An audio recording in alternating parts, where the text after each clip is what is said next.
Hi, I'm Caroline and I'm a speech and language assistant. I'm just jumping on today to do a really quick video about the benefits and joys of reading with our young children. So this is something that you can begin from the day that your children are born. By the time I had my second child and feeding was taking quite a long time and I had a toddler to amuse as well, I used to use the time where I was feeding to read to my son. I also found that she really liked this. She liked being able to hear my voice. I was obviously calm. She was sensing that. It was nice bonding time for all three of us. And as time went on, I found myself, even when he was in bed asleep or he was having a nap, that when it was feeding time, I would sit and I would read my own book out loud. It was such a nice, relaxing time. And it's just something that's really stuck with me. And my children love reading, always have. And it was just such a big part of everyday life. There's no nicer gift than a book, especially if somebody thinks about the things that you like and you're into and they buy a book that's relevant. It's such a special gift. And it's one of the greatest skills we can give our children.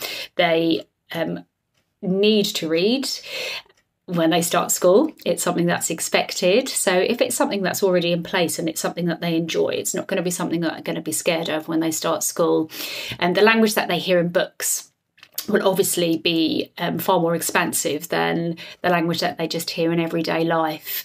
And you can use books like You Choose for them to point to items. You can then name those items for them, again, giving them vocabulary, and it can help their memory, concentration.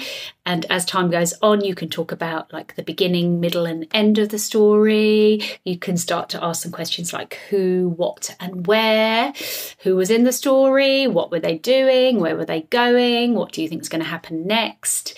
You can expand this also by introducing a story sack or using some small world play. The classic stories like The Gingerbread Man with rhyme and rhythm are just fantastic, and you can really make it exciting. I like to sing the little rhymes and then pause for the child to finish the end word that rhymes. So for example, run, run as fast as you can't catch me, I'm the gingerbread. Pause. Your child will soon learn that the word is man, and they get to hear all that rhyme and rhythm, which is great for their pre-reading skills as well as their language skills. So you can have story sacks like my song sack. Make these yourself. You can reenact stories with your children that they know really well, like Goldilocks and the Three Bears, just by using a dolly, teddies, 3 different size bowls, 3 different size chairs, make beds out of blankets, be the characters, get your child's oral retelling skills, which are crucial for when they are at the end of reception. They're expected to write short stories. If they're able to retell a story, then they'll be able to change it up a little bit and make it their own.